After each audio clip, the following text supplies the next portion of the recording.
पहला सौदा आप देख रहे हैं सीएनबीसी आवाज पर। नजरें रहेंगी यहाँ पर किस तरह की शुरुआत आज ट्रेड में रहती है। प्री ओपन सेशन में याद रखिए 8855 के आसपास एचटीएक्स निफ्टी और पिछले हफ्ते हमने एक अच्छा पुल बैक देखा है। करेंसी मार्केट की ओपनिंग पर भी नजरें रहेंगी और ढेर सारे नंबर्स है जिस पर आज बाजार रिएक्ट करता हुआ दिखाई देगा, जिसमें एचडीएफसी बैंक शामिल है, ओएनजीसी, सन फार्मा जैसे नंबर्स पर आज वो रिएक्शन आएगा। इनफैक्ट नजरें रहेंगी आज के प्री ओपन सेशन पर वेरी क्विकली सन फार्मा के नंबर्स जहां पर हमने देखा है कुछ पॉकेट्स में प्रेशर देखा गया है, खासतौर से रेवेन्यू में दबाव है, बिट्टा लेवल पर प्रेशर देखा गया है और मुनाफा भी आप देखिए थोड़ा सा दबाव में था। क्या रणनीति आपकी होगी सन फार्मा को लेकर, कंसिडरिंग यहाँ पर काफी पोजीशंस आ चुकी थी? आई थिंक हर्षदा, अगर हम इस क्वार्टर की बात करें तो थोड़ा सा डिसअपॉइंटिंग है both top line as well as EBITDA front पर, लेकिन आई थिंक ज्यादातर मार्केट्स का ओपिनियन है और मेरा भी राय है कि इनकी जो सप्लाई साइड से जो कंस्ट्रेंट्स थी हलोल की फैसिलिटी को लेकर, शायद उस कारण थोड़ी बहुत टॉप लाइन और इबिटा में कमजोरी आई है मेरे ख्याल से।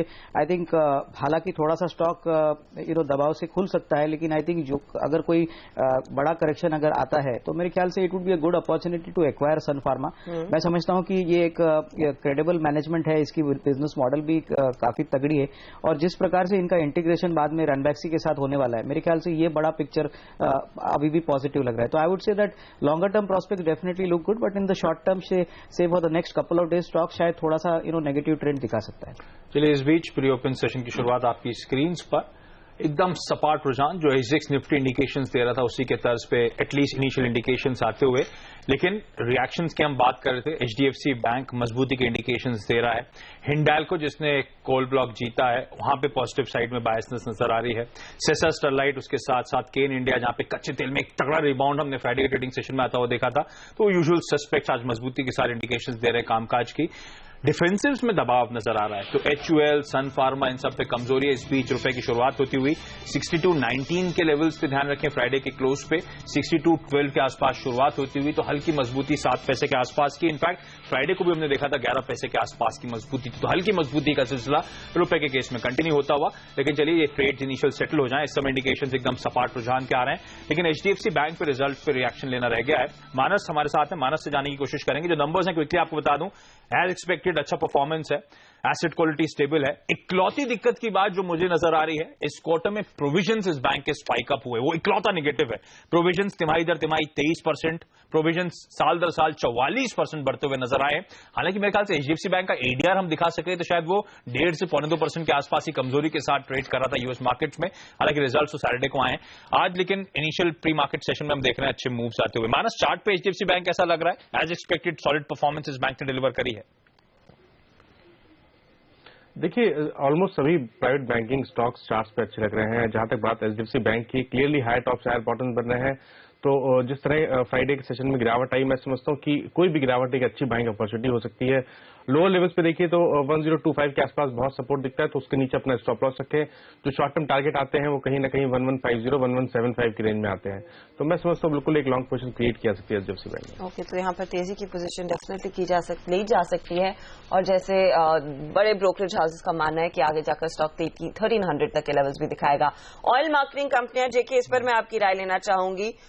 वो पेट्रोल और डीजल हाइक का ऐलान हो चुका है, लेकिन क्या ट्रेड आप लेना पसंद करेंगे? याद रखिए इन काउंटर्स में पिछले कुछ सेशंस में दबाव आया है, काफी बिकवाली हुई है। क्या आज तेजी का मूव लेकर कुछ फायदा मिलेगा? अगर देखोगे तो इन स्टॉक्स में मिक्स्ड बैग ऑफ पोजीशंस देखने को मिली है। I think stock specific action देखना पड़ेगा।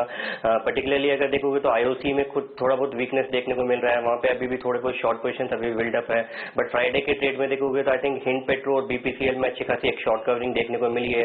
आई थिंक इन स्टॉक्स में थोड़ा अपसाइड बायस के हिसाब से प्ले कर सकते हैं, डिप पे बाई कर सकते हैं। We like HPCL. I think Hind Petro में अच्छा खासा थोड़ा बहुत लॉन्ग पोजीशन बिल्डअप देखने को मिल रहा है। इवन ऊपर के कॉल ऑप्शंस में अच्छी एक्टिविटी देखने को मिल रही है। No doubt result after the market hours आया है, बट हमें लगता है कि ऊपर के ये डिक्लाइन पे बाई करना चाहिए स्टॉक में। ऊपर के स्तर पे 640, 650 लेवल देखने को मिल सकता है। नीचे के स्तर पे अगर 620 के आसपास मिलता है तो आई थिंक वो लेवल अच्छा लेवल होगा बाई करने के लिए। तो will be positive on HPCL and BPCL, और आईओसी को हमें लगता है कि ऊपर के स्तर पे दबाव रहेगा। तो we are mixed bag position है ऑयल मार्केटिंग कंपनीज में, and we are bullish on BPCL and HPCL. Avinash, interestingly हमने जो फोकस करा था कोल ब्लॉक ऑक्शन जो अब अंडरवे है, 2 दिन हो गए, आज 11 बजे से फिर से ऑक्शन शुरू होंगे। बड़ा एग्रेसिव नजर आ रहा है। शायद कंपनी से भी ऐसा एंटिसिपेट नहीं करा होगा। एक तो खैर पॉजिटिव ये है कि क्लैरिटी आ जाएगी, यहां से हालात दशा दिशा सुधरेगी, लेकिन जो एग्रेशन है उसका इंपैक्ट क्या होगा? हिंडाल्को, सनफ्लैग आयरन, जीएमआर इंफ्रा, इन सब ने जीते हैं, लेकिन ये सब कंपनी से रिपोर्टेशन होने वाला है इस पूरे स्पेस को जो बिलोंग करती हैं। कैसे अप्रोच करें मार्केट में? थोड़ा सा नर्वसनेस के साथ ट्रेड्स देखने को मिल सकते हैं जब तक एटलीस्ट ये ऑक्शन प्रोसेस अंडरवे है। नहीं, बिल्कुल आशीष, आई थिंक जिस प्रकार से ये कोल ब्लॉक ऑक्शन में जिस प्रकार की एग्रेसिव प्राइसिंग हमने देखी है, आई थिंक इसका इमीडिएट इम्पैक्ट मेरे ख्याल से ये रहेगा कि आई थिंक अनलेस प्राइसेस में इंप्रूवमेंट ना आए, मेरे ख्याल से ये सारी कंपनीज को क्लियरली ये जो कॉस्ट है वो उनके बैलेंस शीट पे लेने पड़ेगी। और क्लियरली ग्लोबली अगर प्राइसेस थोड़े वीक रहते हैं तो हो सकता है कि because of that in the short term थोड़ा बहुत मार्जिन पे प्रेशर हो। I mean clearly most of the companies will have a mix of cash accruals as well as जो डेट इंक्रीमेंटल लेंगे वो इस कोल ब्लॉक ऑप्शन को ये फाइनेंस करेंगे। बट आई थिंक मोटा मोटी I think at least option process complete होने के बाद individually case to case basis पे देखना पड़ेगा कि किस प्रकार से कॉस्ट बेनिफिट रेशियो निकलता है। But I would say that at least एक तरीके से अच्छा होगा कि जो अनसर्टेनिटी थी वो मेरे ख्याल से बिल्कुल खत्म हो जाएगी and I think it will be back to routine work.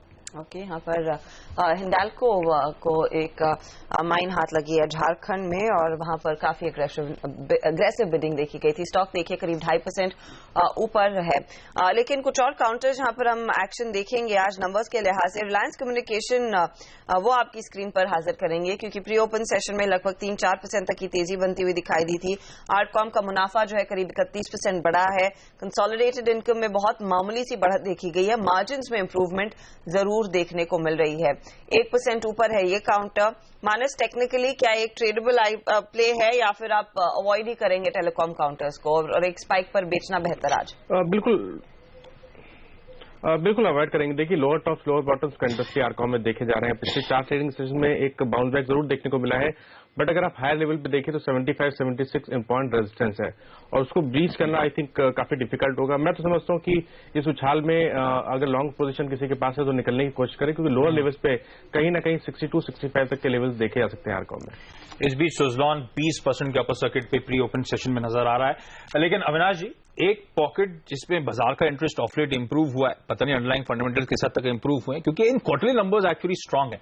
Over the weekend कई सारी रियल एस्टेट कंपनीज अपने नंबर्स घोषित करें, Puravankara, HDIL, TB realty, partner developers, इन सब में सीक्वेंशली साल दर साल में नंबर्स एनालाइज कर रहा था, सब में एक बेहतर मोमेंटम देखने को मिल रहा है। क्या करना चाहिए इस पॉकेट में? जैकी जिन साहब, आपसे मैं HDIL पे स्पेसिफिकली कॉल लूंगा, लेकिन अक्रॉस बोर्ड इस स्पेस को लेकर कैसे अप्रोच करेंगे आप सर? आई थिंक मेरे ख्याल से रियल एस्टेट सेक्टर में क्लियरली आई मीन जिन कंपनीज की बैलेंस शीट रीजनेबल है, जिन कंपनी के पास अच्छी लैंड बैंक है और मोर इम्पोर्टेंटली जहां पे मैं समझता हूं कि ऑलरेडी डेट लेवल थोड़ा कम हो चुका है।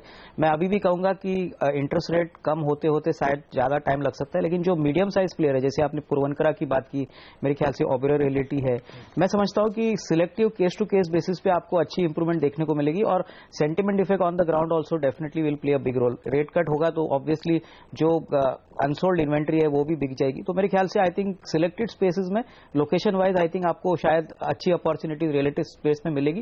बट आई थिंक अभी भी जो बड़े प्लेयर्स है जैसे DLF है, यूनिटेक है, मेरे ख्याल से यहाँ पे दिक्कतें डेट की कंटिन्यूसली रहेगी।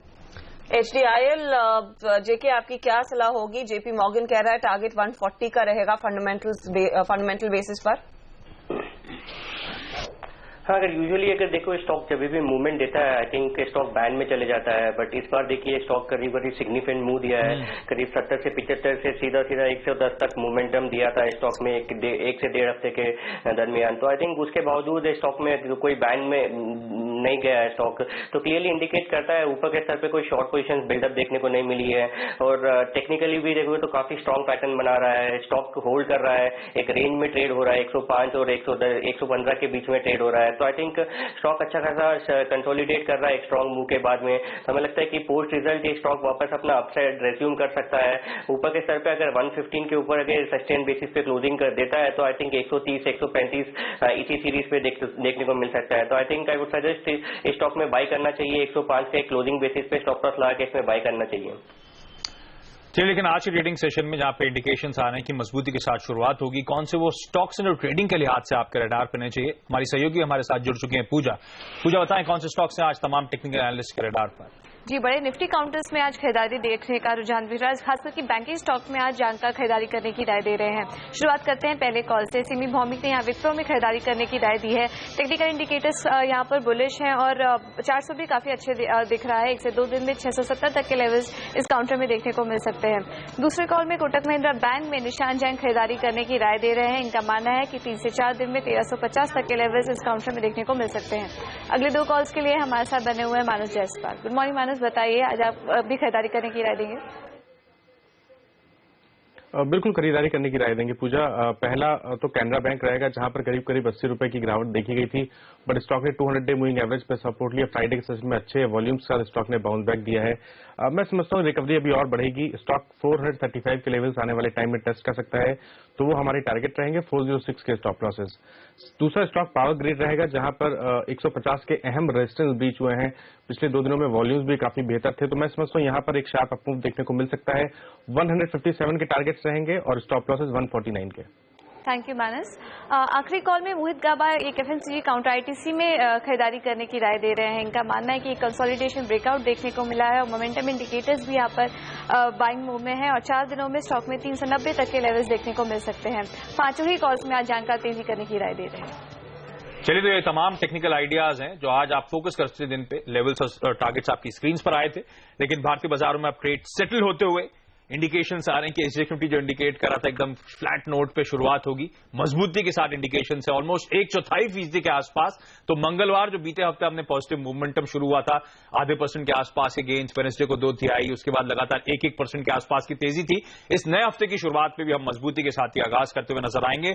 ब्रॉडर मार्केट्स में एक बार फिर से शायद आउट परफॉर्मेंस देखने को मिले। स्टॉक स्पेसिफिक एक्शन के लिहाज से ध्यान रखें, जो पॉकेट्स ज्यादा खरीदारी के इंडिकेशंस दे रही हैं उनमें खासतौर पे जो खरीदारी की स्पेसेस होंगी उनमें एचडीएफसी बैंक पे नजर रखें आप, वहां पे अच्छा मोमेंटम देखने को मिल रहा है। हिंडाल्को, केन इंडिया, सेसा Sterlite, SBI, follow up buying की बात जेके जैन साहब ने भी करी थी, वहां पे इंडिकेशंस ऐसे ही आ रहे हैं। लेकिन अविनाश जी, आपसे एक और इंटरेस्टिंग कंपनी है आयशर मोटर्स। बेहद स्ट्रांग री रेटिंग हो रही है इस कंपनी की, लेकिन अभी भी वो रिजल्ट फाइनेंशियल्स में एक बहुत तगड़ा ट्रैक्शन ये कंपनी डिलीवर कर रही है। कैसे अप्रोच करूं एट 16,600? कितनी अट्रैक्टिव बाय अब भी नजर आता है? ये सारे पॉजिटिव प्राइस्ड इन है इसमें। आई थिंक आशीष डेफिनेटली सारे पॉजिटिव्स प्राइस्ड नहीं है, क्योंकि अगर हम इस कंपनी का कमर्शियल व्हीकल बिजनेस देखें तो मेरे ख्याल से यहाँ का जो बिजनेस मोमेंटम है वो अभी तक पूरी तरह से प्ले आउट नहीं हुआ है। हालांकि मेरे ख्याल से ऑलरेडी थोड़ी बहुत पॉजिटिव ग्रीन शूट्स हमने कमर्शियल व्हीकल सेक्टर में देखे हैं, तो हो सकता है कि क्लियरली एक आध क्वार्टर के लिए सॉफ्टनेस रहे, लेकिन FY 16 और 17 में कमर्शियल व्हीकल सेक्टर में अगर डबल डिजिट ग्रोथ आता है तो यहाँ पे आयशर मोटर्स जो वोल्वो के साथ पार्टनर करता है, यहाँ पे एक अच्छी अपसाइड आए। अभी तक जो मेजर री रेटिंग स्टॉक में आई है वो ज्यादातर उनके 2 व्हीलर एनफील्ड बुलेट बिजनेस से आई है, जो मेरे ख्याल से अभी ग्लोबली कंपनी पोजीशन करना चाहती है। तो आई वुड से दैट कोई भी गिरावट आए तो मेरे ख्याल से ये स्टॉक ऐसा है कि despite the fact that it's a fairly high price stock, यहाँ पे रिस्क रिवॉर्ड रेशियो इन्वेस्टर्स को तभी मिलेगा जब वो थोड़ा लंबा समय के लिए इन्वेस्ट करे। क्लियरली कम से कम साल 1.5 साल का अगर व्यू ले तो मेरे ख्याल से even from the current levels मेरे ख्याल से अच्छा पैसा बन सकता है। ओके, तो यहाँ पर अच्छी अपॉर्चुनिटी अभी भी है। याद रखिए 16,000 के ऊपर ट्रेड करता है ये काउंटर और वॉल्यूम्स बहुत कम होते हैं इस पर्टिकुलर स्टॉक में। लेकिन एक और काउंटर जहाँ पर हम तेजी देख रहे हैं वो है सेसा स्टरलाइट। और मानस, टेक चेक में आपसे लेना चाहूंगी इस काउंटर पर जो डेवलपमेंट है।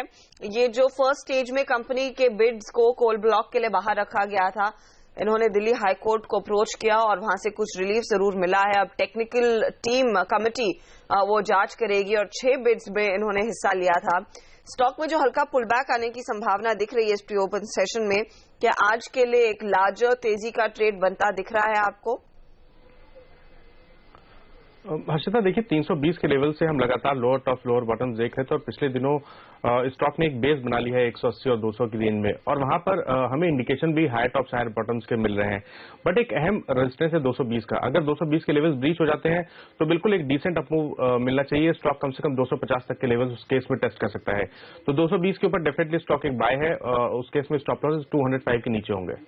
अच्छा, इंटरेस्टिंगली आप सबने नोटिस करा होगा, बीते हफ्ते हमने देखा था तमाम कंस्ट्रक्शन कंपनीज बड़ी एक्टिव होती हुई नजर आई थी। तगड़ा मूव था एनसीसी, एचसीसी जैसे काउंटर्स में।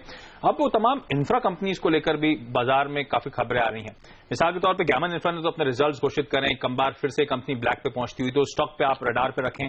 साथ साथ सिंप्लेक्स इंफ्रा को लेकर खबरें, सिटी ग्रुप ने एग्जिट करा था और रिलायंस म्यूचुअल फंड ने इनफैक्ट इस कंपनी में ऑलमोस्ट 14 लाख के आसपास शेयर्स खरीदे थे। तो क्विकली आपको रैपअप कर रहा हूं, ये तमाम कंपनीज आप अपने रडार पे रखें।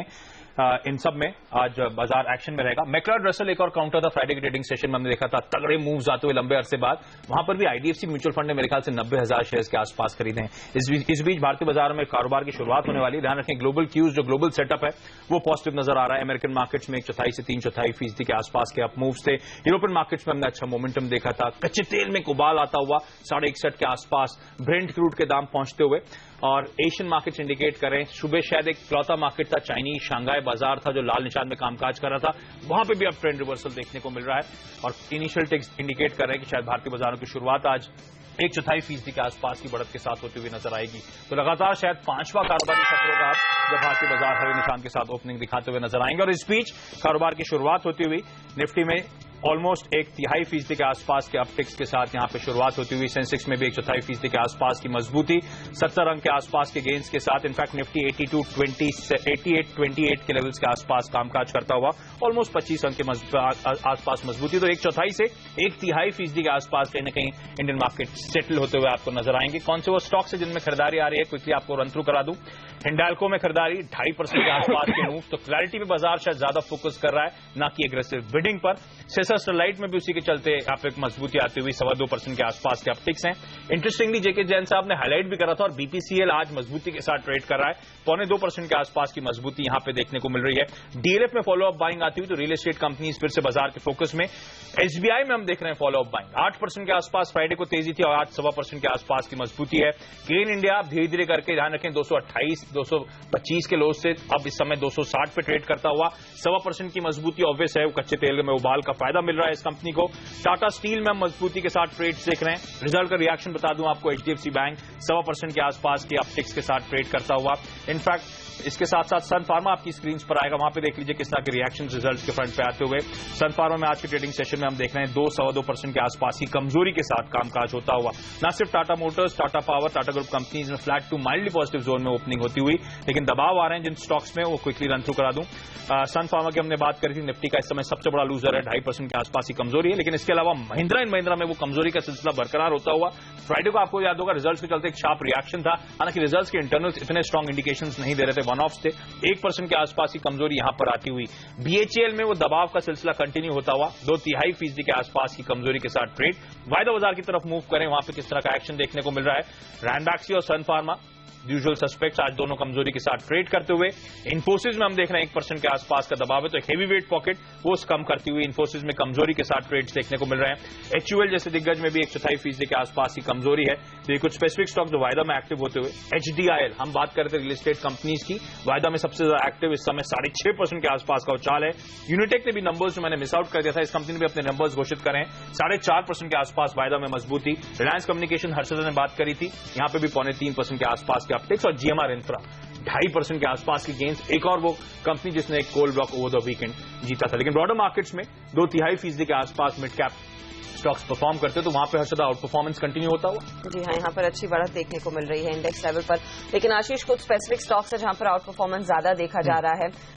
आज के सत्र की शुरुआत से ही सुजलॉन एनर्जी, ये आपके लिए हाजिर करेंगे, करीब 16% ऊपर है। जो वो डील होती हुई दिखाई दी है कि दिलीप सांघवी कंपनी में करीब 23% हिस्सेदारी लेने वाले हैं। 1800 करोड़ में वो सौदा होगा। हालांकि मैनेजमेंट कंट्रोल तांती फैमिली के पास ही बना रहेगा।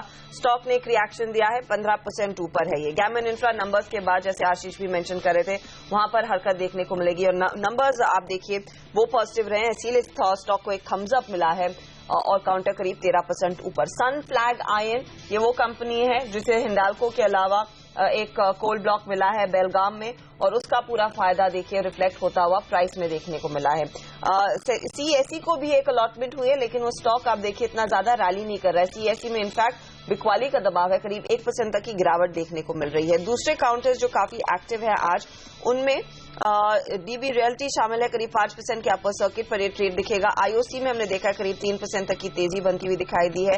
सिंप्लेक्स इंफ्रा उस फंड एक्शन के बाद करीब 3% के गेन्स दिखाता हुआ। जेके सीमेंट और जेके सीमेंट के नंबर्स यहां पर आए और उसका फायदा डेफिनेटली मिला है स्टॉक को, जो करीब 2-2.5% तक की तेजी दिखाता हुआ आज के सत्र में। तिलकनगर इंडस्ट्रीज आपके लिए हाजिर करेंगे। इस बारी नेट लॉस कंपनी ने पोस्ट किया है करीब 1 करोड़ का। हालांकि स्टॉक पर इतना ज्यादा दबाव नहीं, तभी वो पॉजिटिव टेरिटरी में ट्रेड करती हुई दिखाई दी है। साथ ही साथ एजी पैक में रिलायंस कम्युनिकेशन की बात आशीष ने की, लेकिन रिलायंस पावर, रिलायंस इंफ्रा आपके लिए हाजिर करेंगे। रिलायंस इंफ्रा नंबर्स अच्छे नहीं है, लेकिन उसके बावजूद देखिए स्टॉक करीब 2% तक की तेजी दिखा रहा है। रिलायंस पावर आपके लिए हाजिर करते हैं, मार्जिन फ्लैट है, एबिटा लेवल पर 25% तक की ग्रोथ देखने को मिली है, वो एक पॉजिटिव है। उस पर ज्यादा रिएक्शन आता हुआ करीब 1% तक की गेन्स इधर बनते हुए दिखाई दिए हैं। इसके अलावा श्री रेणुका के लिए एक कमजोर क्वार्टर रहा है, तो स्टॉक उसका खामियाजा भुगत रहा है। यहां पर कुछ प्रेशर के साइन साफ तौर से बनते हुए दिखाई दिए हैं। सीएसके एनर्जी वेंचर्स काफी एक्टिवली ट्रेडेड काउंटर था ये बीच में। उसके बाद देखिए नंबर्स जो है अबिस मिल रहे हैं। नेट लॉस आया लगभग 100 करोड़ के आसपास का, जो पिछली बारी करीब 6 करोड़ का लॉस था, और उसके सामने वो स्टॉक टूटता हुआ, बिखरता हुआ। कॉक्स एंड किंग्स में कुछ मुनाफा वसूली होती हुई। ऑर्किड केमिकल्स, श्रेय इंफ्रास्ट्रक्चर फाइनेंस, पटेल इंजीनियरिंग, ये कुछ काउंटर्स हैं जहां पर हमने देखा है थोड़ी बहुत मुनाफा वसूली हो रही है। लेकिन इंटरेस्टिंग ट्रेंड है आज का, जहां पर अच्छे नंबर्स है वहां पर काफी बड़ा थम्स अप है। पॉजिटिव डेवलपमेंट्स में हमने देखा है बाजार काफी स्ट्रांगली रिएक्ट करता हुआ दिखाई जरूर दिया है। लेकिन ओएनजीसी पे ध्यान रखें, कमजोर नंबर्स के बावजूद ये स्टॉक 1% की मजबूती के साथ इस समय कामकाज करता हुआ, मुनाफा आधा हुआ था। लेकिन ध्यान रखें, पॉजिटिव्स अब जो फैक्टर इन कर रहा है बाजार, इससे पहले जो तमाम नेगेटिव से शायद ऑलरेडी प्राइस्ड इन है। तब कच्चे तेल की कीमतें क्रैक हो रही थी, सब्सिडी का बड़ा तगड़ा बोझ इस कंपनी पे आने वाला था, और उसी के चलते हमने देखा था स्टॉक में लगातार मार पड़ती हुई। लेकिन वो शायद नेगेटिव्स प्राइस इन, और बाजार अब फोकस कर रहा है आउटलुक को लेकर, जहां पे एक्सपेक्टेड है कि सब्सिडी शेयरिंग की क्लैरिटी शायद आती हुई नजर आए। कच्चे तेल में जो रिबाउंड हम लगातार हाईलाइट कर रहे हैं, वो एनजीसी के लिए पॉजिटिव है, इसलिए शायद लोअर लेवल से एक रिकवरी। और इस समय कमजोर नंबर्स के बावजूद जो इस कंपनी ने सैटरडे को घोषित कर रहे थे, स्टॉक इस समय हल्के हरे निशान के साथ कामकाज करता हुआ। लेकिन मानस आपने हाईलाइट करा था कि पॉजिटिव बायसेंस के साथ ही आप इमीडिएट टर्म में भी ट्रेड करना चाहेंगे। इस समय 8830 के आसपास निफ्टी कामकाज कर रहा है, क्या कोई ट्रेड बनता है? अभी भी मौके ढूंढूं लॉन्ग करने के बाजार को? बिल्कुल लॉन्ग ट्रेड करना चाहिए। जहां तक बात इंट्राडे की है, मैं समझता हूँ स्टॉप लॉस अपना 8790 के आसपास रखें, और अपसाइड टारगेट कहीं ना कहीं 8890, 8895 के आसपास होंगे। और जैसे मैंने पहले बताया कि शॉर्ट टर्म और लॉन्ग टर्म ट्रेंड काफी पॉजिटिव है, तो कभी भी कोई गिरावट आए तो वो एक बढ़िया अपॉर्चुनिटी रहेगी बाय करने के लिए। ओके, एक अच्छी अपॉर्चुनिटी तेजी करने की डेफिनेटली रहेगी इस मार्केट में। लेकिन जहां पर आउट परफॉर्मेंस दिख रहा है, उन स्टॉक्स में आप देखिए जो हैवी वेट्स हैं, उनमें सबसे आगे बीपीसीएल का प्ले है करीब 3% ऊपर। एसबीआई, एसएसआर, स्टरलाइट, डीएलएफ जैसे काउंटर्स में काफी ज्यादा एक्टिविटी है। ऑयल मार्केटिंग कंपनियों में क्या आप तेजी करेंगे, उस फेवर में है? हर्षदा, आई थिंक बीपीसीएल और आईओसी में मैं समझता हूं कि डेफिनेटली बाइंग करने की अपॉर्चुनिटी है। हालांकि क्रूड के प्राइसेस थोड़े बड़े हैं, लेकिन मेरा ऐसा अभी भी मानना है कि प्राइसेस करीबन $65 to $75 में स्टेबलाइज होंगे। क्लियरली जो मेजर इम्पैक्ट है लोअर क्रूड प्राइसेस का, उसको प्ले आउट होने में FY16 के अर्निंग्स में अच्छा अर्निंग्स प्ले आउट हो सकता है। तो BPCL definitely can be a good opportunity अगर कोई नेक्स्ट 6 to 12 मंथ्स के लिए पोजीशन करना चाहता है। ऑयल मार्केटिंग कंपनी मजबूती के साथ ट्रेड करती हुई भारतीय बाजारों में मजबूती, सेंसेक्स निफ्टी 1.3% के आसपास की बढ़त। मिड कैप्स में आउट परफॉर्मेंस कंटिन्यू होता हुआ, आपको याद होगा फ्राइडे के ट्रेडिंग सेशन में भी मोमेंटम इंटैक्ट था, ऑलमोस्ट 0.5% के आसपास की मजबूती थी। आज भी 0.5% के आसपास की मजबूती के साथ वो पॉकेट ट्रेड करती हुई। लेकिन स्मॉल कैप फ्राइडे को भी हमने देखा था ऊपरी स्तरों से दबाव देखने को मिला था उस इंडेक्स में, आज भी इनलाइन परफॉर्मेंस है 1.3% के आसपास की मजबूती के साथ वो पॉकेट ट्रेड करती हुई। फार्मास्यूटिकल एक क्लौता एक ऐसा सेक्टोरल इंडेक्स है जहां पे हम देख रहे हैं लाल निशान के साथ कामकाज हो रहा है, वो सन फार्मा के रिएक्शन नंबर्स पे रिएक्शन है शायद। उसके अलावा खासतौर पर खरीदारी, बाकी सारे सेक्टोरल इंडेक्सेस ध्यान रखें हरे निशान के साथ कामकाज कर रहे हैं। रियल एस्टेट में तगड़ी खरीदारी है, बैंक्स में खासतौर पर पीएसयू बैंक्स में मोमेंटम कंटिन्यू होता हुआ, मेटल्स में और ऑयल एंड गैस में हम देख रहे हैं खरीदारी आती हुई। जेके जैन साहब, जिस तरह से पीएसयू बैंक्स में वापस से तगड़ा आउट परफॉर्मेंस देखने को मिल रहा है, बैंक निफ्टी आपकी स्क्रीन पर आएगा, वहां पर भी देख लीजिए किस तरह का अप मूव देखने को मिल रहा है। जैन साहब, बैंक निफ्टी में क्या ट्रेड इनिशिएट करेंगे? 0.5% के आसपास की मजबूती है, क्या लग रहा है कि एक ट्रेंड रिवर्सल और तगड़ी खरीदारी के लिए ब्रेसअप करना चाहिए एटलीस्ट 28 फरवरी से पहले? हाँ, जिस हिसाब से नीचे से जो बाउंस दिया है आई थिंक मार्केट में, आई थिंक बैंक निफ्टी एक मेजर पार्टिसिपेंट रहा है और मेजर कंट्रीब्यूशन रहा है जो मार्केट को आई थिंक एक टर्न अराउंड देने के लिए। तो आई थिंक बैंक निफ्टी यहाँ से कंटिन्यू रहेगा रैली, बट एक सिग्निफिकेंट आउट परफॉर्मेंस हमें नहीं लगता है, but in line with the market move होगा। हमें लगता है कि ऊपर के स्तर पे 20,000 का लेवल ये छू सकता है इस सीरीज में। तो आई थिंक कुछ भी गिरावट आता है तो बैंक निफ्टी में बाई करना चाहिए, particularly not because of PSU, but इनका जो वेटेज देखोगे तो ऑलमोस्ट 80% वेटेज आता है प्राइवेट बैंक से। आई थिंक प्राइवेट बैंक्स में जिस हिसाब से मूव लग रहा है हमें, तो I think bank Nifty also should move up. ऊपर के स्तर पे 20,000 2200 लेवल देखने को मिल सकता है। नीचे में जब तक 19,100 लेवल होल्ड कर रहा है तब तक हर गिरावट पे बाई करना चाहिए बैंक निफ्टी में। ओके, गिरावट पर खरीदारी करें। ऊपरी लेवल तक यहाँ पर एक अच्छा खासा प्ले बैंक निफ्टी में दिखाई देगा, लेकिन ADAG पैक मानस उस पर मैं आपकी राय लेना चाहूंगी। आरकॉम 2.5% ऊपर है, रिलायंस पावर 1% ऊपर, रिलायंस कैपिटल में थोड़ी बहुत खरीदारी आती हुई और रिलायंस इंफ्रा भी करीब 1% से ज्यादा के गेन्स दिखा रहा है। अगर सिर्फ एक प्योर टेक्निकल ट्रेड लेना हो ADAG काउंटर्स में जो पहले भी भाग चुके हैं, इस समय आप किस स्टॉक के साथ जाएंगे? देखिए, अगर एक स्टॉक पिक करना हो तो रिलायंस इंफ्रा रहेगा। लोअर लेवल से बाइंग देखी गई है और अगर आप RSI देखिए तो वहां पर पॉजिटिव डाइवर्जेंस बन रहे हैं। मैं समझता हूं कि एक डिसेंट अप मूव देखने को मिलेगा, कम से कम 490-500 तक के लेवल्स रिलायंस इंफ्रा में देखे जा सकते हैं। तो बिल्कुल करंट लेवल्स पे एक लॉन्ग पोजीशन बनानी चाहिए 430 के स्टॉप लॉस के साथ। सुज़लॉन मोमेंटम लूज कर रहा है। इनिशियल इंडिकेशंस आ रहे थे 20% अपर सर्किट के, अब तो सिर्फ 11% के आसपास की तेजी रह गई है। किसी के पास है तो छोड़ दें या फिर थोड़ा सा भरोसा रखें, थोड़ा सा टाइम दें, पेशेंटली वेट करें। आई थिंक सुज़लॉन में डेफिनेटली होल्ड करें, क्योंकि आई थिंक मेरे ख्याल से जो डील हुई है, मेरे ख्याल से जो मटेरियल इंपैक्ट आएगा उसको शायद थोड़ा समय लग सकता है, लेकिन आई थिंक क्लियरली थोड़ा सा लंबा नजरिया रखें। शॉर्ट टर्म में जैसे मैंने कहा था कि स्टॉक में इस न्यूज फ्लो के कारण आपको एक उछाल देखने को मिलेगा। मेरे ख्याल से definitely from the current levels थोड़ी बहुत एक्यूमुलेशन भी देखने को मिलेगी, क्योंकि आई थिंक आगे चल के मैनेजमेंट आई मीन मार्केट्स ये चाहेगा कि आगे चल के कितना एक्टिव सुज़लॉन कंपनी के मैनेजमेंट में रोल प्ले करता है। I think clearly one has to take a long term view Ashish. Short term में हो सकता है कि स्टॉक थोड़ा रेंज बाउंड रहे, थोड़ा बहुत बिकवाली आए और करंट स्टेबलाइज हो। ओके, तो यहाँ पर लॉन्गर टर्म पर्सपेक्टिव से अभी भी अपॉर्चुनिटी है। आज के लिए अगर कोई ट्रेड कर रहा है, मानस क्या लेवल दिखा सकता है सुज़लॉन आगे? 2145 पर इस समय। नहीं, मैं समझता हूं कि अगर आज के लिए ट्रेड करना है तो वेट करना बेहतर आइडिया है। एक बार पॉसिबल है स्टॉक 20 रुपए 10 पैसे के आसपास आए तो वहां पर लॉन्ग पोजीशन क्रिएट करनी चाहिए। करंट लेवल्स पर आई थिंक वेट करना चाहिए। जहां पर आशीष पहले मेंशन कर रहे थे कि फार्मा काउंटर्स में एक नेगेटिव ट्रेंड देखने को मिला है, सन फार्मा ऑफ कोर्स ड्रैग कर रहा है, डॉक्टर रेड्डीज में कुछ मुनाफा वसूली है।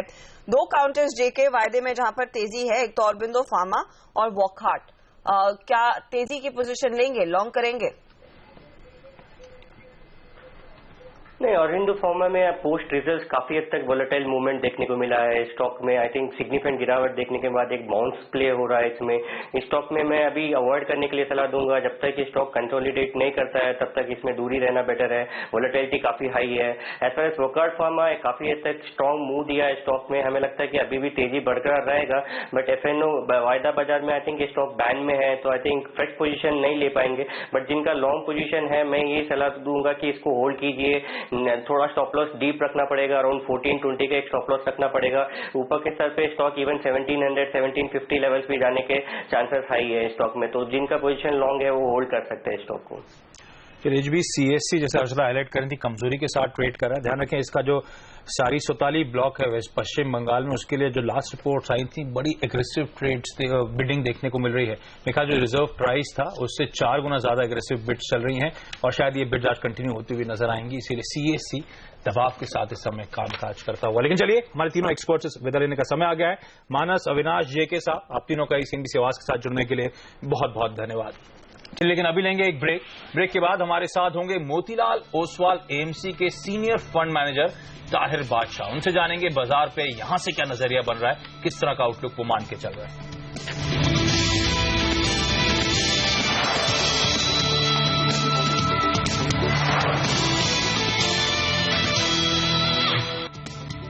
ब्रेक के बाद आपका स्वागत है। और भारतीय बाजारों में जो मजबूती है और स्ट्रांग होती हुई इंटरडे चार्ट्स अगर हम दिखा सकें, शुरुआत करी थी हमने 1/4-1/3% के आसपास की मजबूती के साथ, अब 2/3% के आसपास की सेंसेक्स में मजबूती, ऑलमोस्ट 180 अंक ऊपर इस समय कामकाज होता हुआ। दिन के हाईज पे सेंसेक्स और निफ्टी आपको नजर आएंगे। निफ्टी में भी ½ % से ज्यादा की मजबूती है, 51 अंक ऊपर, 8860 के जोन्स के आसपास निफ्टी इस समय कामकाज कर रहा है। मिड कैप्स में जो मोमेंटम है वो इंटैक्ट, 2/3% के आसपास के अपटिक्स। तो मजबूत शुरुआत इस हफ्ते की, लेकिन यहां से बड़े इंपॉर्टेंट इवेंट लाइंड अप है, जिसमें सबसे इंपॉर्टेंट होगा वो बजट वीक और बजट सेशन जो होने वाला है पार्लियामेंट का, उस पर सबकी नजरें रहने वाली हैं। जो पिछले कुछ ट्रेडिंग सेशंस में भारतीय बाजारों ने मोमेंटम कैचअप करा है, पिकअप करा है, इसे कैसे रीड करें बाजार के बड़े जानकार हमारे साथ अब ताहिर बादशाह, जो कि सीनियर वीपी और फंड मैनेजर हैं मोतीलाल ओसवाल में, वो जुड़ रहे हैं। ताहिर जी, बहुत बहुत धन्यवाद सिंधी से आवाज के लिए वक्त निकालने के लिए। एकदम से एक यू टर्न, पिछले हफ्ते हमने मंगलवार से जिस तरह की मजबूती देखी भारतीय बाजारों में, कैसे रीड कर रहे हैं सर? क्या कुछ ट्रेसेस दिख रहे हैं प्री बजट रैली के? क्या यहां से मोमेंटम और सिग्निफिकेंट नजर आ रहा है आपको? आप इस समय मार्केट को कैसे अप्रोच कर रहे हैं? बेसिकली मार्केट की जो प्रोफाइल रहा है पिछले कुछ 1-2-3 महीनों से, इज दैट मार्केट एक तरीके से एक बैलेंस रूप से प्रोग्रेस कर रहा है। एवरी लेवल पे हमें एक किसी न किसी कारण एक अच्छा करेक्शन मिलता आ रहा है। शायद वो ग्लोबल सर्कमस्टेंसेस के कारण हो या तो लोकल फैक्टर्स के हिसाब से। सो एट एवरी पॉइंट एक अपॉर्चुनिटी बिल्डअप होती जाती है मार्केट के अंदर। So that has been the form of the market in the recent months, और मुझे लगता है कि यही बेसिकली एक सस्टेन होता रहेगा गोइंग फॉरवर्ड। मुझे लगता है कि बजट से ज्यादा जो बजट के बाहर के जो कार्रवाई है, जो चीजों की उम्मीद है, वो अगर होती है, जैसे कि कोल ऑक्शंस है, कोल ऑक्शंस अब शुरू हो गए हैं और कुछ थोड़ा बहुत हमें प्रोग्रेस भी देखने को मिला है। अगर ये कोल ऑक्शंस ठीक तरह से कंक्लूड होते हैं और कोल माइनिंग एक्टिविटी जो है कंट्री में वो वापस शुरुआत हो जाती है, तो मुझे लगता है कि उसका effect will be much bigger than what we expecting in terms of reforms और any such thing in the budget. तो एक बजट एक ऑफकोर्स एक अलग तरीके का एक इवेंट है, लेकिन ये जो बाकी सारे जो डेवलपमेंट्स है in and around the budget, वो और भी ज्यादा सिग्निफिकेंस और मायने रखते हैं मेरे हिसाब से, to basically ensure that industrial activity जो है, जो लैंग्वेज कर रही है, वो वापस स्पेशली मैन्युफैक्चरिंग जो है वो वापस एक बार से एक अच्छे स्तर पर आ सके। ओके, इस बीच खबरें आती हुई कि इन्फोसिस एक ऑटोमेशन टेक कंपनी पनाया को एक्वायर करेगी। तो यहाँ पे सिक्का साहब के आने के बाद पहला वो इनऑर्गेनिक इनिशिएटिव है। $200 मिलियन के आसपास की खरीद है और कंपनी का कहना है कि मार्च एंड तक इस डील को क्लोज करेंगे। इन्फोसिस की शुरुआत कमजोर हुई थी आज के ट्रेडिंग सेशन में, अब दिन के लो से रिकवर करता हुआ जैसे जैसे डिटेल्स आएंगी इस पनाया नाम की कंपनी के बारे में आपके साथ शेयर करेंगे। लेकिन बादशाह साहब, अब तक भारतीय बाजारों में हमने इस साल की शुरुआत से एक तगड़ा मोमेंटम देखा है, ज्यादातर वो एक्सपेक्टेशंस है रिफॉर्म्स को लेकर, रिकवरी को लेकर, लेकिन वो इंडिया इंक की परफॉर्मेंस तो मेरे ख्याल से बड़ी डिसमल रही है इस क्वार्टर में भी। कितना पेशेंस होगा तमाम आप जैसे फंडामेंटल एनालिस्ट को वैल्यूएशंस, क्योंकि अब तो वो कैचअप करते हुए नजर नहीं आ रहे हैं, एक लैग ही देखने को मिल रहा है। सिर्फ आईटी को छोड़ दूं, सिलेक्टिवली फार्मा को छोड़ दूं तो अक्रॉस द बोर्ड दबाव भी था आमतौर पर नंबर्स में। आप इस रिजल्ट सीजन को कैसे इंटरप्रेट कर रहे हैं और वैल्यूएशंस को लेकर फिर उस लिहाज से कितने कंसर्न है सर? जी, मुझे लगता है कि अगले 6 महीने क्रूशियल रहेंगे। 2 क्वार्टर्स में हमें इंडिया इंक की जो प्रॉफिटेबिलिटी है और अर्निंग्स ग्रोथ है, उस पर हमें मोमेंटम देखने को मिलना चाहिए, नहीं तो मार्केट में जरूर कुछ हद तक डिसअपॉइंटमेंट आ सकती है। स्पेशली जो काफी सारे ऐसे पॉकेट्स है और काफी सारी ऐसी कंपनीज, इंडिविजुअल सेक्टर्स और इंडिविजुअल कंपनीज है जहां पे वैल्यूएशन बढ़ते जा रहा है। तो मुझे लगता है कि ये जो 2 क्वार्टर्स होंगे वो बड़े क्रूशियल होंगे, both from the point of view of government कितना इस चीज से जुड़ी हुई है कि रिफॉर्म्स करने और इंडस्ट्रियल एक्टिविटी को बढ़ावा देना है, और एक्सटर्नल और other factors like RBI also. मुझे लगता है कि quantum of rate cuts needs to increase going forward, और अगर वो होते जाता है तो मुझे लगता है कि एक रिकवरी का एक ढांचा बनता जाएगा। तो ये मुझे लगता है कि अगले 2 क्वार्टर्स क्लियरली क्रूशियल रहेंगे। उसके बाद मुझे लगता है कि markets might run out of its patience. यहाँ पर जब भी हम बाजार में और भी तेजी की बात करते हैं, एक नो ब्रेनर होता है कि फाइनेंशियल्स में हम देखेंगे और सबसे वो लीडरशिप आएगी। लेकिन ताहिर, मैं आपसे यही समझना चाहूंगी कि अब इस समय फंड्स कितना और पैसा अग्रेसिवली इन फाइनेंशियल काउंटर्स में यहाँ पर एलोकेट कर रहे हैं, क्योंकि एक चिंता थी कि एसेट क्वालिटी के कंसर्न्स है, शायद वो एक और क्वार्टर में देखने को मिलेंगे। एसबीआई ने ऑफ कोर्स अच्छे नंबर्स दिए, एचडीएफसी का परफॉर्मेंस अच्छा रहा है। तो जब आप पैसा एलोकेट कर रहे हैं इस समय, क्या फाइनेंशियल टॉप प्रायोरिटी है और कितने अग्रेशन के साथ वहां पर अब और पैसा लगा रहे हैं? सो फाइनेंशियल्स में जो अग्रेशन है वो इस पर डिपेंड करेगा कि आप कौन सी बैंक से कौन सी कंपनीज को सिलेक्ट करते हैं, बैंक से एनबीएफसीज, और जहां पे एसेट क्वालिटी जैसे आपने बताया कि होल्ड अप कर रही है और जहां पे एसेट क्वालिटी में बहुत ज्यादा कंसर्न्स पहले शुरुआत से ही नहीं थे, वो कंपनीज क्लियरली अच्छी रहेगी। साथ ही साथ ये भी इम्पोर्टेंट है देखना कि कौन सी ऐसी बैंक्स और एनबीएफसीज है जहां पे कैपिटल एडिक्वेसी एडिक्वेट है अगले 1-2 साल के लिए अच्छे ग्रोथ दिखाने के लिए। तो मुझे लगता है कि जो बैंक्स है, जो ऐसी एनबीएफसीज है जिनके अच्छे इकोनॉमिक कंपेटिटिव एडवांटेजेस है और जिनमें एसेट क्वालिटी शुरुआत से ही अच्छी रही है और स्टेबल रही है, मुझे लगता है कि उसमें क्लियरली निवेश करना चाहिए। अगले 2-3 साल का पर्सपेक्टिव लेते हैं और इकोनॉमिक रिकवरी पे बैंक करते हैं, तो ये क्लियरली यहाँ से भी, ये लेवल से भी आपको more than the market rate of return दे सकते हैं। अच्छा ताहिर, एक चीज, कच्चे तेल में जब पिटाई होना शुरू हुई थी हम बड़ा पॉजिटिव मान रहे थे कि कच्चे तेल में पिटाई हो रही है, हमारी अर्थव्यवस्था के लिए तो बड़ा इंपॉर्टेंट है। फिर जब पिटाई होते ब्रेंट $45 पे पहुंच गया तो बड़ा कंसर्न हो गया कि इंडिकेशन दे रहा है ग्लोबल ग्रोथ बड़ी कमजोर हो रही है और हम थोड़ा डरने लगे उस कच्चे तेल की पिटाई में। अब जब ये बाउंस आ रहा है, ब्रेंट वापस $60-61 के आसपास पहुंच गया है, कैसे इंटरप्रेट करूं? क्या ये हमारे लिए पॉजिटिव है, क्या ये हमारे लिए निगेटिव है? मैं कहूँगा क्लियरली हमारे लिए पॉजिटिव है और मुझे लगता है कि पिछले कुछ हफ्तों में जो मार्केट की स्टेबिलिटी आई है वो एक हद तक ऑयल प्राइस की रिकवरी के कारण भी है और दैट इज इम्पोर्टेंट, क्योंकि कुछ हद तक ऐसे जैसे हम सबको पता है कि बहुत सारी ऐसी इकोनॉमीज है जो काफी टर्मोइल में आ गई थी because of the rate at which the oil prices had come off. So एक तरीके का स्टेबिलिटी मुझे लगता है कि in this band of around 60-70 should be ideal for the producing countries as well as for the consuming countries. तो I think ये एक ऐसा आइडियल लेवल पे ऑयल का स्टेबलाइज होना मुझे लगता है कि will be win win situation for the global as well as domestic markets.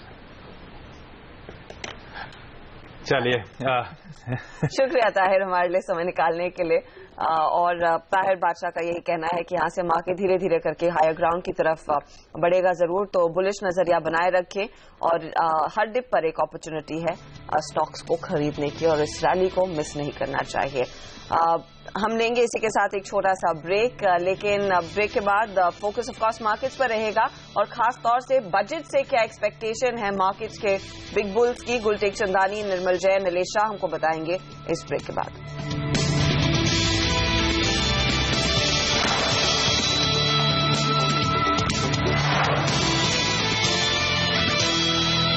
28 फरवरी इस साल का सबसे खास दिन साबित होने वाला है, क्योंकि इस दिन मोदी सरकार का पहला फुल फ्लेज पूरे साल का बजट पेश होने वाला है और इस बजट से बाजार की भी ढेर सारी उम्मीदें हैं। लेकिन बड़ा सवाल है, उम्मीदें इतनी सारी होने के बाद क्या ये बजट इन उम्मीदों पर खरा उतरेगा? क्या कुछ होना चाहिए बजट में और क्या कुछ हो सकता है और बाजार पर इसका क्या असर होगा? इस पर है हमारी एक खास चर्चा, the make in India budget 2015। नमस्कार, इस खास शो में आप सबका स्वागत है और मेरे साथ है बाजार के एक्सपर्ट्स का एक दमदार panel. Kotak Mahindra mutual fund के managing director Nilesh Shah, IIFL के चेयरमैन निर्मल जैन साहब और साथ ही बाजार के जाने माने एक्सपर्ट गुलटेक चंदानी हमारे साथ है इस खास शो में। आप सबका स्वागत है CNBC आवाज पर और शुरुआत करना चाहता हूं इस बजट की उम्मीदों को लेकर। गुल सर, सबसे पहला सवाल यही लेना चाहता हूं, जिस तरह की पॉलिटिकल सिचुएशन पिछले कुछ दिनों में बनती हुई नजर आई है, क्या कहेंगे आप? बजट पॉपुलिस्ट होगा यानी कि आम जनता को पसंद आने वाला, या फिर रिफॉर्मिस्ट होगा जो कि इंडस्ट्री को, विदेशी निवेशकों को और बड़े लोगों को पसंद आए? क्या कुछ होगा?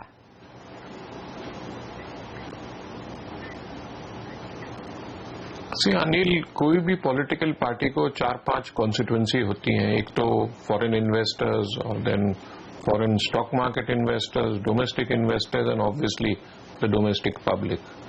सो आई थिंक सभी को एड्रेस करना पड़ेगा and I don't think he will go the populist route, because अगर वो होता है तो जो अब तक बात की है वो पूरी गलत साबित हो जाएगी and then there will not be much difference between Modi साहब government and the earlier UPA government. और मेरा ये मानना है कि आगे जाते हुए इनको PSU से किक स्टार्ट करवाएंगे शायद इन्वेस्टमेंट और fiscal target hopefully they will maintain and if they lay down policy framework कि आगे फिस्कल क्या, डेफिसिट क्या होगा और टैक्स पॉलिसी क्या होगी और effectively how they are going to kick start the numbers from the PSUs or from where they are going to get it.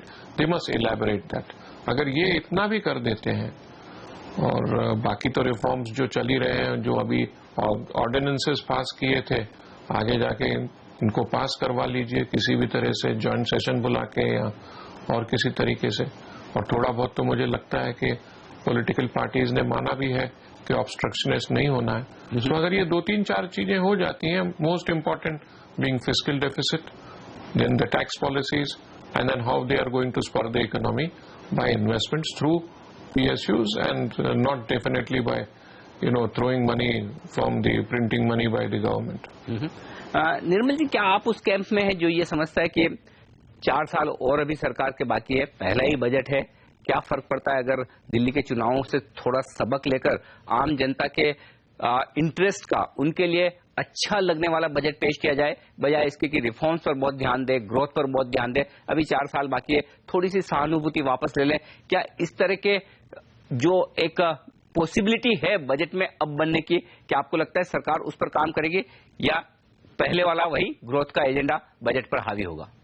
सरकार के लिए काफी वेकअप कॉल था जो दिल्ली का इलेक्शन हुआ, और मैं उसको कुछ अलग नजरिए से देखता हूं कि अब सरकार और जो बीजेपी गवर्नमेंट है वो कॉम्प्लेसेंट नहीं हो सकती। उनको पता है कि हमको कुछ करना है, और वो जिस मुद्दे पे और जिन प्रॉमिस के साथ उन्होंने लोकसभा का चुनाव जीता है, जो कि मतलब दिल्ली के 1.7 करोड़ लोग नहीं मगर जो देश के 126 करोड़ लोगों को उनको जो प्रॉमिस की है, और वो जो एजेंडा था वो था डेवलपमेंट का और ग्रोथ का, और उसी के ऊपर उनको लोकसभा में बहुमत मिली है। तो मैं नहीं समझता हूं कि वो उसको भूल जाएंगे और जो दिल्ली का या जो एक सिटी में जो लोकल मुद्दा है या जो वहां पे उससे अगर सरकार कुछ करेगी, तो मुझे लगता है कि और इन अ वे शायद हो सकता है कि इसका अच्छा रिजल्ट ये हो कि सरकार अब कुछ करने और कर दिखाने के लिए थोड़ा और जल्दी करेगी, क्योंकि उन्हें पता है कि लोगों का सेंटीमेंट अगर चेंज हो जाएगा तो वो अच्छा नहीं है। और भी स्टेट इलेक्शंस आएंगे, बिहार का इलेक्शन आएगा कुछ महीनों बाद,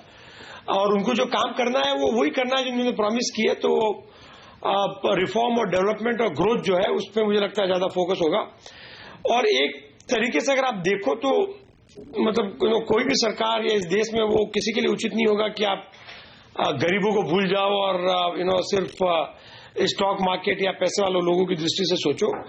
पर आपको ये देखना है कि अगर ग्रोथ और इन्वेस्टमेंट अगर ट्रिगर होगा तो उससे ही एम्प्लॉयमेंट क्रिएट होगा, और वही आज इस देश में जरूरत है, क्योंकि हमारे यहाँ पे 1.5 करोड़ लोग हर साल नए रोजगार ढूंढने के लिए जुड़ जाते हैं, यंग लोग, और उनको जब तक नौकरी नहीं मिलेगी तब तक मैं नहीं समझता हूं कि सरकार कह सकेगी कि हमने इवन पॉपुलिस्ट कामकाज किया। तो ये मुझे लगता है कि जो फोकस होगा इस बार वो इन्वेस्टमेंट पे होगा, नए जॉब्स पे होगा, और उसके लिए प्राइवेट सेक्टर थोड़ा स्लो है और प्राइवेट सेक्टर को अभी और टाइम लगेगा। तो गवर्नमेंट जो है वो पब्लिक स्पेंडिंग जो है, जो public sector spending on plan expenditure या जो कैपिटल एक्सपेंडिचर है उस पर बहुत ध्यान देगी। हो सकता है कि फिस्कल डेफिसिट में बहुत ज्यादा वो और उसको कम करने की कोशिश नहीं करें। अगर समझो लास्ट ईयर जो 4.5% के जो था उसको उसी टारगेट पर रखकर जो पैसा मिला है क्रूड ऑयल से और जो बचत हुई है उसको पूरा का पूरा प्लान एक्सपेंडिचर पे लगा दे, ऐसी उम्मीद मैं करता हूं। बिल्कुल, यही सवाल लेकर नीलेश भाई मैं आपके पास आना चाहता हूं, किस तरह का फिस्कल डिसिप्लिन इस बजट में देखने को मिल सकता है? आप क्या उम्मीद कर रहे हैं? वित्त मंत्री वो फिस्कल डेफिसिट का क्या आंकड़ा रखेंगे बाजार के सामने, जिस पर एफआईज की खास तौर से नजर होती है? पिछले बजट में वित्त मंत्री ने कहा था कि 4.1% इस साल के लिए, 3.6% आने वाले साल के लिए और 3% उसके बाद वाले साल के लिए वो फिस्कल डेफिसिट टारगेट तय कर रहे हैं। सो इस वक्त जिस तरह से माहौल है उस तरह से एज लॉन्ग एज उनका फिस्कल डेफिसिट नंबर आने वाले साल का 3.6% के आसपास रहेगा, शायद थोड़ा कम शायद थोड़ा ज़्यादा, तो मार्केट उसे एक्सेप्ट कर लेगी।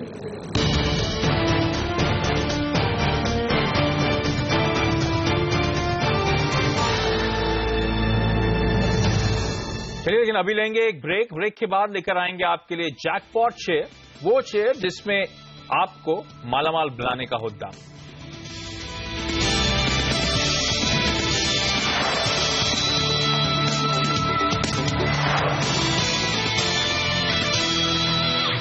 ब्रेक के बाद आपका स्वागत है और अब वक्त है आपको जैकपॉट शेयर बताने का। इस सीजन का जैकपॉट शेयर काफी खास है। पहले हम अपने एक्सपर्ट से जैकपॉट शेयर जानते थे, लेकिन अब सीएनबीसी आवाज की रिसर्च टीम रोजाना कड़ी मेहनत और दमदार रिसर्च के बाद चुनकर लाएगी ऐसे शेयर जो आपको मालामाल बनाने की क्षमता रखते हैं। ये वो शेयर हैं जिन्हें हर पैमाने पर गहराई से परखा गया है। इनके फंडामेंटल्स पर भारी मंथन हुआ है, क्योंकि ये सिर्फ शेयर नहीं बल्कि ये हैं जैकपॉट शेयर। चलते हैं वरुण के पास।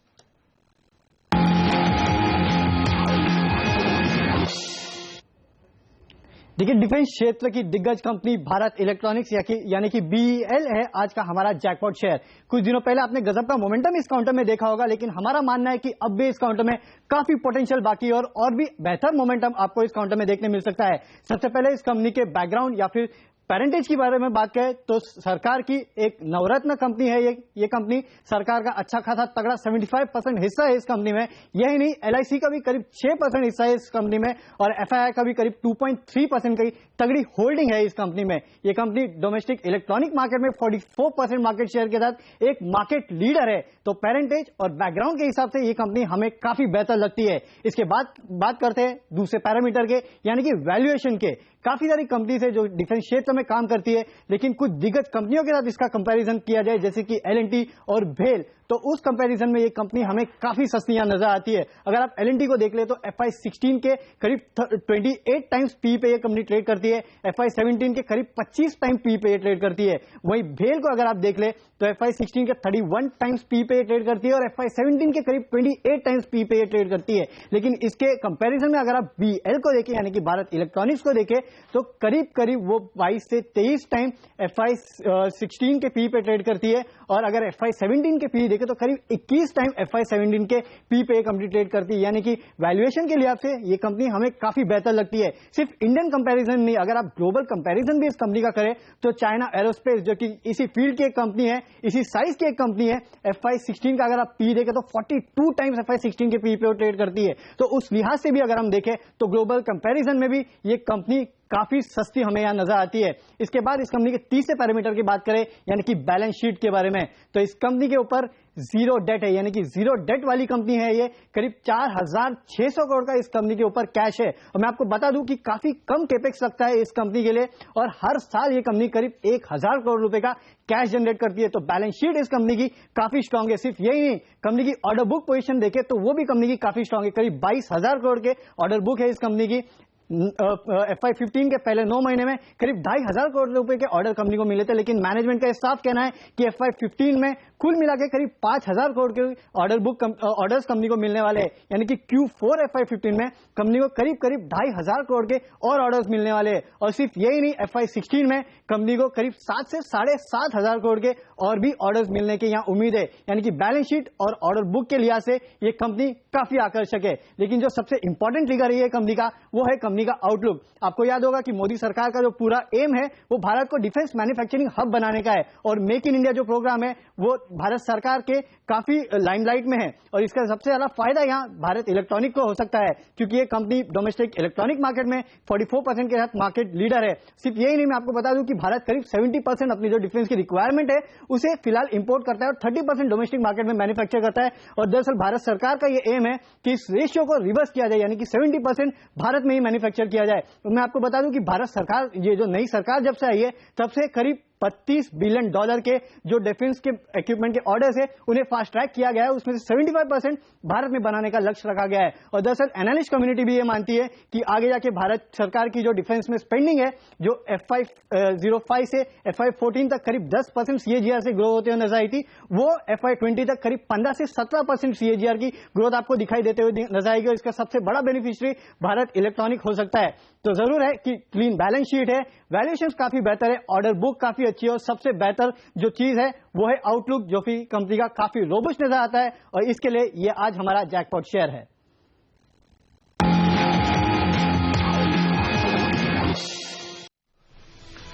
चलिए, तो हफ्ते का पहला ट्रेडिंग सेशन और मजबूती के साथ शुरुआत हुई है, लेकिन दिन के दौरान सबकी नजर होगी उस यूरोजोन के इंपॉर्टेंट आउटकम में, जहां पे ग्रीस के फाइनेंस मिनिस्टर बाकी फाइनेंस मिनिस्टर के साथ बातचीत करेंगे, तो वो शायद आगे की दशा और दिशा एटलीस्ट इमीडिएट टर्म में तय करता हुआ नजर आएगा। लेकिन मार्केट काउंटडाउन और पहला सौदा में आज के लिए इतना ही। लेकिन आप बने रहिएगा CNBC आवाज के साथ। मल्टी मार्केट में कितना एक्शन रहता है, खासतौर से कच्चे तेल में जो इंटरनेशनल मार्केट्स में बाउंस आया है उसका कितना फायदा MCX के ट्रेडर्स को मिलेगा, इस पर नजर रखेंगे ब्रेक के बाद और साथ ही आपके लिए लेकर आएंगे नए हफ्ते की शुरुआत आवाज IPL में।